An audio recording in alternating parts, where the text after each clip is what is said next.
Março de 1918. O Atlântico estende-se como um deserto de água escura. Sobre as ondas, o USS Cyclops que desapareceu misteriosamente. São 165 metros de aço, um colosso que impulsiona o motor contra a resistência das correntes. A bordo, 309 pessoas ocupam seus postos. O som das máquinas vibra através do casco, um ritmo constante que ecoa pelos corredores metálicos. Não há comunicação externa além da rotina. A tripulação observa o mar, onde a linha do horizonte se funde com o cinza do céu. O navio avança, carregando 11.000 toneladas de minério de manganês. O peso mantém a embarcação baixa, quase rente à superfície, enquanto o oceano se abre para abrir caminho à sua passagem. O capitão George Worley mantém o curso. Ele caminha pelo convés, observando as bússolas e o movimento dos ponteiros no painel de controle. Nenhum navio daquela dimensão deveria passar despercebido. No entanto, naquele trecho vasto do oceano, a presença do Cyclops é o único ponto fixo. As horas passam. A água bate contra o metal. O navio segue, movendo-se em direção ao que se tornaria o maior silêncio da história naval americana. O silêncio que se seguiu não foi apenas uma falha de rádio, foi uma ruptura na realidade. Nenhuma mensagem de socorro rompeu a estática. Nenhum pedido de ajuda foi registrado por qualquer estação costeira. O gigante de 165 metros, carregado com 11.000 toneladas de minério de manganês, simplesmente deixou de existir. A Marinha Americana iniciou a varredura. Navios cruzaram as coordenadas exatas, observadores vasculharam cada centímetro da superfície, mas o oceano entregou apenas o vazio. Nem uma tábua de madeira, nem um colete salva-vidas, nem uma simples mancha de óleo sobre as ondas. 11.000 toneladas de metal pesado não afundam sem deixar vestígios, mas o Cyclops desafiou a física. Onde deveria haver destroços, havia apenas água. Onde deveria haver pistas, havia apenas o horizonte limpo. O navio evaporou. 309 vidas desapareceram sem uma única prova de sua passagem final. A busca exaustiva transformou-se em uma pergunta que ecoa até hoje. Como algo daquela magnitude pode sumir sem que o mar sequer marcasse o lugar do seu fim? Para encontrar a origem do mistério, precisamos recuar o tempo e mudar o cenário. Deixamos o vazio do Atlântico para mergulhar nos registros proibidos, onde a história do Cyclops realmente ganha contornos de urgência. O ponto de partida não é um naufrágio, mas um porto em solo brasileiro. Construído em 1910, o navio não era apenas uma embarcação de carga, era a espinha dorsal da frota americana durante a Primeira Guerra Mundial. Em 1918, o mundo estava em chamas, e a necessidade de suprimentos para a indústria bélica era desesperada. O Cyclops operava como uma peça de engrenagem vital nesta máquina global de conflito. Enquanto os mapas navais indicavam rotas, os documentos secretos revelam que sua presença no hemisfério sul era estratégica. O navio carregava o peso das decisões de uma nação em guerra. Cada tonelada de minério que ele transportava era uma promessa de munição e poder. O arquivo está aberto, e a investigação nos leva ao início de tudo, quando o gigante de aço ainda era a esperança de uma frota que dependia inteiramente de sua capacidade de cruzar os oceanos sem falhas. O mistério começou sob o sol dos trópicos, antes que o silêncio do oceano o consumisse. Janeiro de 1918. O casco colossal do Cyclops rompe a linha do horizonte e entra na baía do Rio de Janeiro. O navio atracou. O impacto do metal contra o cais ecoou pela cidade. O silêncio do mar foi substituído pelo ruído metálico das correntes de ancoragem e o chiado das caldeiras em repouso. Guindastes de ferro se moveram sobre o convés, operando como braços mecânicos gigantes. O som das máquinas de carga tornou-se o ritmo constante daquela semana. Operários moviam toneladas de minério de manganês das docas para os porões profundos. O ar no porto ficou saturado com o cheiro de óleo queimado e poeira mineral. O navio baixou na linha d'água sob o peso crescente da carga. A estrutura de aço gemia sob a pressão constante da estiva. Cada bloco de manganês adicionado ao porão alterava o centro de gravidade do gigante. O movimento era incessante. Uma coreografia industrial, executada sob o sol forte dos trópicos. O porto funcionava como um organismo acelerado, alimentando o navio até o limite de sua capacidade estrutural. O Cyclops não era mais apenas uma embarcação. Tornou-se um depósito flutuante de minério pesado, pronto para ser selado e enviado para o coração da guerra. A engrenagem da indústria bélica estava em pleno funcionamento e o navio absorvia cada tonelada como se a sobrevivência da frota dependesse daquela carga bruta. Dentro dos porões, a transformação era absoluta. O carvão, combustível de queima rápida, foi removido. Em seu lugar, o manganês ocupou cada centímetro disponível. O mineral, denso e escuro, acumulava-se em pilhas compactas que forçavam a estrutura das comportas. A indústria bélica de 1918 exigia esse elemento específico. Sem ele, a produção de aço de alta resistência para canhões e blindagens estagnaria. O Cyclops deixou de ser um transportador comum para se tornar a veia principal de um esforço de guerra global. O peso do manganês não era apenas numérico, era uma exigência tática vinda diretamente do comando aliado. Cada tonelada carregada significava um passo a mais na corrida armamentista que definia o conflito europeu. Os estivadores trabalhavam em turnos dobrados, empurrando o minério para os cantos mais profundos do casco. A densidade do material alterava a flutuabilidade do navio. O aço dos porões rangia sob a carga concentrada. A missão mudou de logística para uma necessidade vital. O navio tornou-se um alvo estratégico. Nos escritórios navais, o destino do Cyclops era monitorado com rigor, pois a carga que ele levava era o combustível que alimentava a artilharia pesada nas trincheiras. O gigante de metal estava agora carregado com o peso do conflito, pronto para cruzar o oceano sob uma pressão invisível, mas crescente, ditada pela urgência da indústria de guerra. 15 de fevereiro. As amarras foram soltas. O Cyclops, agora um monólito submerso além do limite, cortou as águas em direção a Salvador. O deslocamento do navio era lento, pesado, um gigante lutando contra a inércia. Ao chegar na costa baiana, a embarcação ancorou para sua última parada em terra firme. O convés parecia colado à superfície da água. A linha de flutuação estava perigosamente submersa. O peso do minério de manganês forçava o aço das laterais, fazendo as chapas vibrarem sob a pressão das ondas. Em 22 de fevereiro, o navio iniciou a manobra de partida. As máquinas de propulsão rugiram, mas o som era abafado, como se o esforço para mover aquela massa de metal fosse excessivo para os motores. O casco gemia a cada ondulação. A água da maré quase lambia o convés principal, um sinal claro de que a carga excedia as margens de segurança.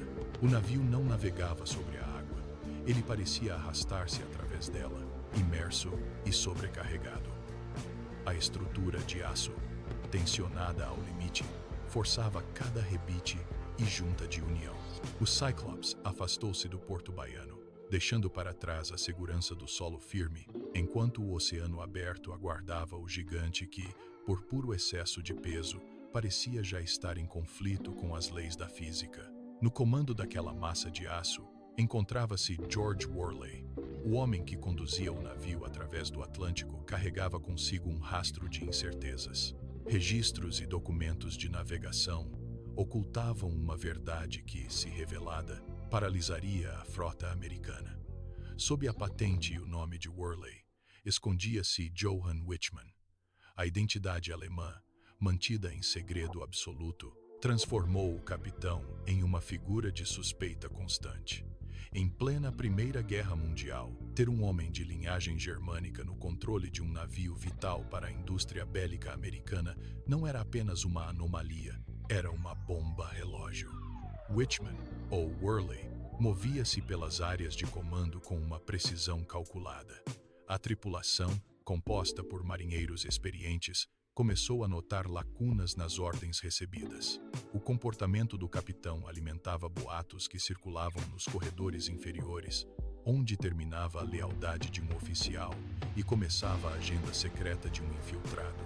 O navio, já sobrecarregado pelo peso do minério, tornou-se também o palco de uma guerra psicológica interna. O comando aliado, ignorante ou negligente quanto às verdadeiras origens de seu capitão, entregou o destino de 309 vidas a alguém cuja lealdade nacional era um labirinto. A cada milha percorrida em direção ao norte, a dúvida sobre quem realmente segurava o leme crescia, transformando a ponte de comando em um território de espionagem e silêncio hostil.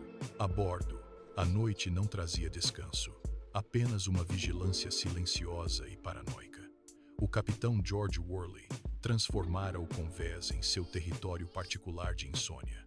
Marinheiros em turno de guarda observavam, atônitos, a figura do capitão emergir da penumbra das cabines. Ele caminhava pelo convés superior sem qualquer formalidade, movendo-se com passos arrastados e irregulares. O som rítmico da ponta de uma bengala batendo contra o metal do piso ecoava pelo navio, um ruído seco que cortava o silêncio da madrugada. A tripulação, acostumada à disciplina rígida da marinha, evitava o contato visual.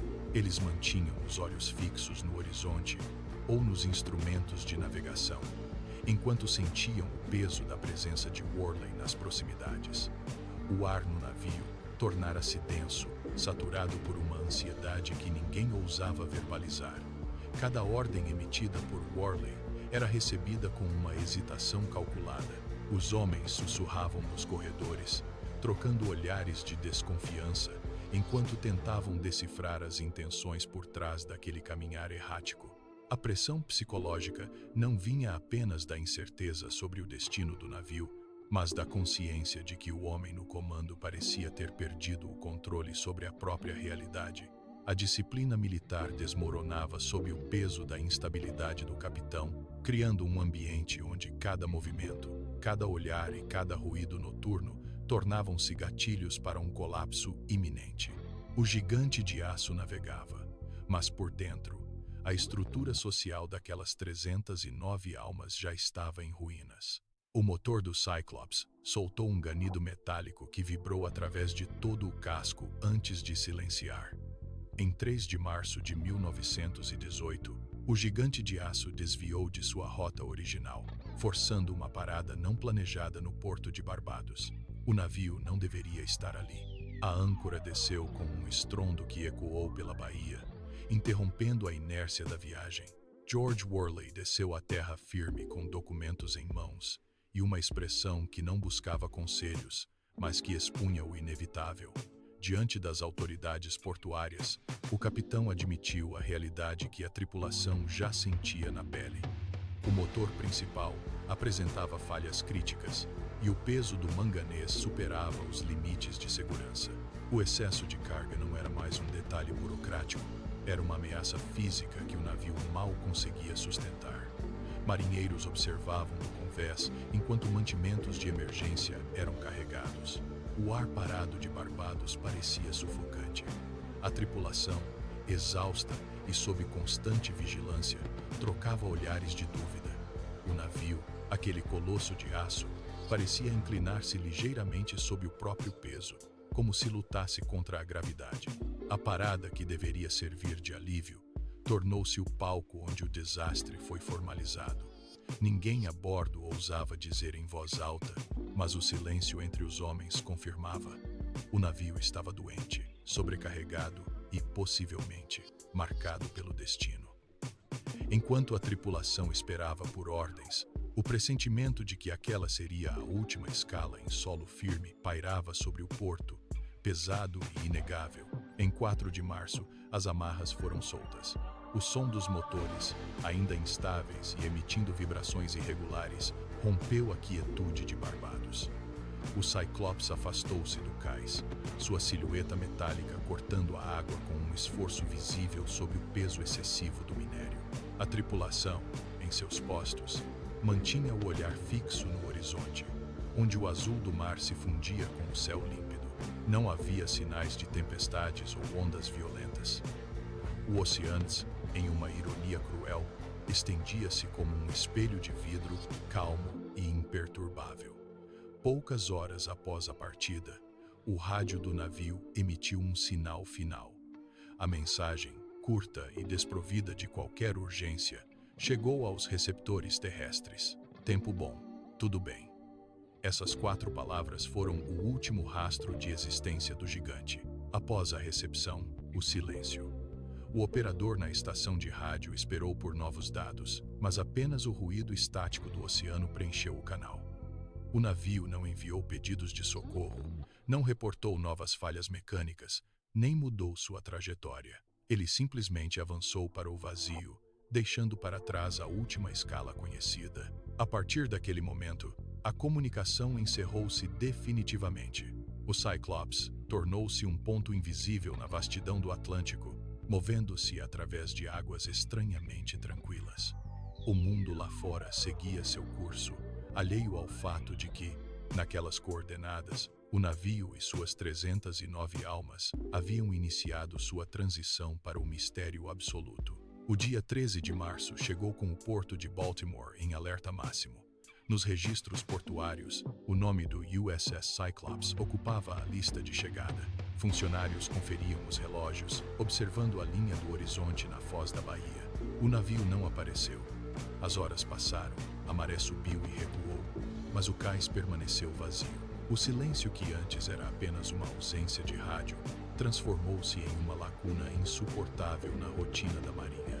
Oficiais começaram a circular pelos escritórios, folheando manifestos de carga e trocando telefonemas urgentes. A incerteza que pairava sobre a baía de Chesapeake deu lugar à ação imediata. O alarme finalmente soou, rompendo a burocracia do porto. Em questão de minutos, a notícia de que o gigante de aço não atracara espalhou-se pelos gabinetes navais. O que era uma simples expectativa de descarregamento converteu-se em um plano de contingência rigoroso. Mapas foram estendidos sobre mesas de comando, marcando a última rota conhecida do navio. A Marinha dos Etasioai não esperou pelo dia seguinte. Sem qualquer sinal de socorro ou destroço avistado, a busca desesperada foi autorizada. O navio, que deveria estar sendo descarregado sob as luzes do cais, tornou-se o alvo principal de uma operação sem precedentes. O tempo de espera acabou. O tempo da angústia e da caça ao desconhecido começou. A ordem de busca foi absoluta. Navios franceses e americanos cortaram as ondas em formações paralelas, cobrindo milhares de milhas náuticas em uma varredura metódica. O mar, vasto e indiferente, recebia as luzes de busca dos navios de resgate que cortavam a escuridão noturna. Capitães observavam os radares e os binóculos, buscando qualquer anomalia na superfície. A cada milha percorrida, a expectativa de localizar o gigante de aço diminuía. Marinheiros debruçavam-se sobre as amuradas, os olhos fixos na água em busca de um brilho metálico, uma mancha de óleo ou a silhueta de destroços. Nada. O oceano permanecia um espelho plano, sem revelar o menor sinal de interrupção ou naufrágio. A tensão a bordo dos navios de busca crescia à medida que os dias se tornavam semanas. Oficiais anotavam relatórios de ausência total de evidências, enquanto a tripulação mantinha o silêncio, sentindo o peso daquela vastidão vazia. Onde o Cyclops deveria ter deixado um rastro de sua passagem, havia apenas a água salgada. Nem uma única tábua de madeira, nem um fragmento de carga, nem qualquer rastro do navio que transportava 11.000 toneladas de manganês. A operação, desenhada para um resgate, transformou-se em uma inspeção silenciosa de um vazio absoluto. A cada hora de navegação, a frustração dos comandantes se tornava mais palpável, pois o mar não devolvia nem o menor vestígio do colosso ausente. A busca intensificou-se até o limite do impossível. Mergulhadores e observadores de convés procuravam desesperadamente por qualquer objeto que pudesse ter escapado do navio. Eles esperavam encontrar coletes salva-vidas, Esperavam encontrar balsas de borracha ou caixas de madeira que sempre flutuam em desastres marítimos. Não encontraram nada. Nem um único colete, nem um pedaço de cortiça, nem um sinal de que 309 pessoas tivessem tido tempo de reagir. O oceano não entregou um único vestígio de vida ou de equipamento. A notícia desse vazio total chegou ao continente e paralisou a opinião pública. Jornais publicavam as listas de passageiros enquanto as famílias, nos portos, buscavam respostas que a Marinha não conseguia fornecer. O desaparecimento não foi apenas um acidente, foi uma anulação completa. A nação inteira encarou a realidade insuportável de que um colosso de 165 metros, carregado de aço e homens, simplesmente deixou de existir. Não houve destroços para contar uma história, nem corpos para enterrar. Apenas o silêncio absoluto do Atlântico, que engoliu o navio sem deixar para trás nem a mais simples evidência de que ele um dia navegou. Diante do mistério, os engenheiros navais buscaram uma resposta na própria estrutura do Cyclops.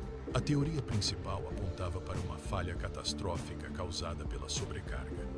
O navio transportava 11.000 toneladas de minério de manganês, um material extremamente denso que alterava o centro de gravidade da embarcação. Os especialistas desenharam cenários onde o peso excessivo, distribuído incorretamente nos porões, teria provocado um emborcamento súbito. Em segundos, o colosso teria virado, arrastando tudo para o abismo antes que qualquer homem pudesse alcançar um bote. A lógica parecia sólida, até que os registros meteorológicos daquela rota foram abertos. As cartas náuticas da época indicavam um mar calmo, quase um espelho, sem ondas capazes de comprometer a estabilidade de um gigante daquela magnitude. O navio não enfrentou tempestades, não colidiu com icebergs, nem sofreu o impacto de ventos fortes. Como um navio cargueiro de 165 metros, projetado para suportar cargas pesadas, poderia simplesmente virar em águas plácidas. A incredulidade tomou conta dos investigadores. O peso do manganês não explicava por que o navio não deixou destroços na superfície. Se o navio tivesse emborcado, a pressão do ar nos compartimentos selados deveria ter cuspido detritos, mas o oceano continuou em silêncio, desafiando as leis da física naval e deixando a teoria da falha estrutural como uma explicação incompleta e frustrante. Se a falha estrutural era improvável, o medo de um inimigo invisível começou a dominar os escritórios de inteligência. Em plena Primeira Guerra Mundial, a presença de submarinos alemães no Atlântico era uma ameaça constante. A Marinha dos Estados Unidos voltou seus olhos para o horizonte, buscando sinais de torpedos. A hipótese ganhou força. O Cyclops teria sido interceptado, atingido e afundado sem tempo para um único sinal de rádio. Era uma explicação que acalmava a lógica, pois justificava a ausência de destroços por meio de uma destruição brutal e imediata. Investigadores mergulharam nos registros navais de Berlim, cruzando datas, rotas e posições de ataque. Cada documento foi minuciosamente revirado. O esforço foi exaustivo, movido pela esperança de encontrar um culpado, um registro de missão ou uma confirmação de abate. Porém, o resultado foi um vazio ainda mais profundo. Os diários de bordo da frota submarina alemã não continham qualquer menção ao Cyclops. Nenhuma coordenada coincidia. Nenhum capitão de submarino reivindicou o ataque. A rota estava limpa. Não havia U-boats patrulhando aquele setor no dia do desaparecimento.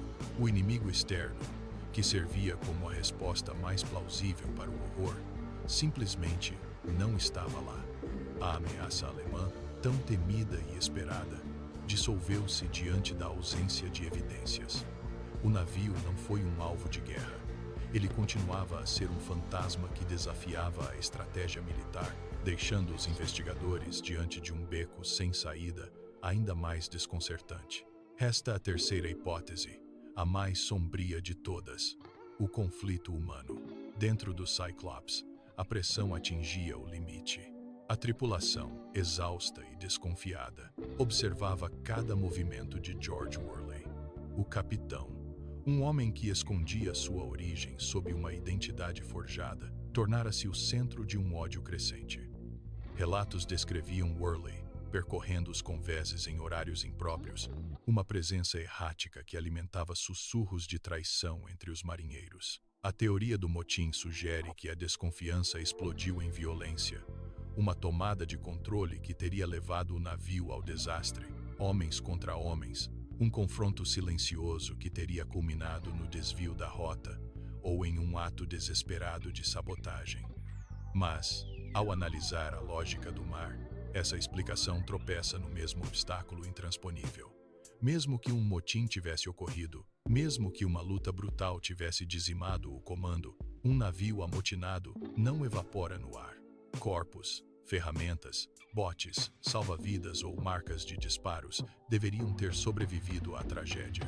O oceano, contudo, não revelou nenhum único fragmento de madeira ou metal que indicasse uma luta a bordo. O motim, embora plausível diante da atmosfera de medo, não oferece respostas para o vazio deixado pelo cargueiro. O silêncio das águas permanece absoluto, engolindo a hipótese do conflito humano com a mesma frieza com que, décadas antes, engoliu o gigante de aço e as 309 almas sob o comando de um capitão sem rosto. O fracasso de cada teoria sela o destino do Cyclops nos anais da história. O governo dos Estados Unidos, diante da falta de respostas e da ausência de destroços, é forçado a registrar o evento como um fato incontestável. O USS Cyclops é oficialmente declarado a maior perda não relacionada a combate em toda a trajetória da Marinha Americana. Não houve disparos, não houve erro de manobra confirmado, não houve desastre natural registrado, apenas o vazio. O impacto dessa declaração reverbera através das décadas. Para a Marinha, o desaparecimento do gigante de aço deixa uma lacuna que nenhuma estratégia de guerra consegue preencher. O peso dessa tragédia não reside apenas na carga de manganês perdida, mas no silêncio imposto a 309 vidas que simplesmente deixaram de existir. O caso torna-se um ponto de inflexão, um lembrete constante de que, mesmo com toda a tecnologia e o poderio industrial da época, o oceano mantém soberania absoluta sobre o que decide esconder. A perda do Cyclops deixa de ser um incidente de rotina para se tornar um símbolo de impotência institucional. Enquanto a frota americana continuava suas operações, o nome do navio permanecia nas listas como um lembrete da fragilidade humana diante da vastidão do Atlântico. O mistério deixa de ser uma questão de busca por evidências e passa a ser carregado como uma cicatriz na memória militar. Uma dor que não cicatriza porque não possui um fim ou uma explicação que a justifique. 100 anos se passaram desde que o gigante cortou as ondas pela última vez. Hoje, o USS Cyclops não é apenas um registro naval, mas um espectro de aço que assombra a cartografia do Atlântico. A imagem do navio, com seu casco imenso carregado de manganês, permanece vívida, como se ele ainda navegasse em algum plano invisível sob a superfície. A ciência avançou. Sensores de última geração varreram quilômetros de leito oceânico, desenhando mapas detalhados de vales e montanhas submersas. No entanto, o aço não responde ao sonar. Onde os dados deveriam revelar a estrutura metálica, encontram apenas o leito intocado. A tecnologia moderna, capaz de localizar agulhas em palheiros globais, choca-se contra um silêncio intransponível. A frustração cresce com cada varredura mal-sucedida. O mar protege o segredo com uma eficácia que desafia a lógica das máquinas. Não há sinal de corrosão, não há eco de metal contra a rocha. O navio tornou-se uma ausência que ocupa espaço, uma presença que se recusa a ser mapeada. A busca continua, mas o oceano permanece mudo, guardando o gigante de aço em um esconderijo que nenhum mapa humano consegue alcançar, mantendo o mistério intacto, exatamente onde começou. O sinal de sonar dispara, um pulso eletrônico cortando a escuridão abissal. O operador observa a tela. O gráfico desenha apenas o relevo natural do fundo do mar. Nada de metal, nada de estrutura. O feixe de alta frequência varre a planície lodosa, retorna, processa e volta vazio. Novamente, o comando é acionado. O navio de pesquisa mantém a posição. O sonar emite ondas constantes, sondando cada fenda, cada depressão geológica onde um colosso de 160 metros poderia repousar. O resultado é o mesmo: silêncio. A tecnologia de mapeamento acústico, capaz de identificar detalhes milimétricos no solo oceânico, encontra apenas o nada. Não há detritos, não há fragmentos de minério de manganês espalhados, não há o contorno inconfundível de um casco. A tela pisca com a precisão dos dados, mas a ausência é absoluta. A equipe observa os monitores, esperando o eco que confirme o naufrágio. O tempo passa. O sonar continua a varredura. O oceano, frio e indiferente, não devolve resposta. A impotência humana atinge o ápice ao perceber que, diante daquela vastidão de quilômetros de profundidade, a ciência é apenas um sussurro que se perde no vácuo. O segredo permanece intacto, protegido pelo abismo. O arquivo permanece aberto nas gavetas da Marinha, um dossiê que desafia o tempo. Em cada página, a lista dos 309 nomes ainda aguarda uma conclusão que não virá. Onde a ciência encontra o limite de seus sensores, a história encontra uma lacuna intransponível. As vidas que partiram do Brasil em 1918 não deixaram rastros, não deixaram cartas, nem mesmo um fragmento de madeira para ancorar a memória. Elas se dissolveram no vazio do Atlântico, tornando-se parte do desconhecido que o oceano se recusa a entregar. Olhamos para as coordenadas no mapa, mas vemos apenas a superfície plana e indiferente. O mistério não é sobre o que aconteceu, mas sobre a absoluta ausência de respostas. Talvez algumas perguntas não tenham sido feitas para serem respondidas. O Cyclops continua sua jornada invisível, navegando em um mar de incertezas que nenhum historiador ou mergulhador conseguirá cruzar. O silêncio que engoliu o navio há mais de um século é, agora, a única certeza que nos resta. O caso permanece um ponto cego na nossa compreensão do mundo, um espectro que se recusa a descansar, guardando seu segredo sob a pressão infinita das águas.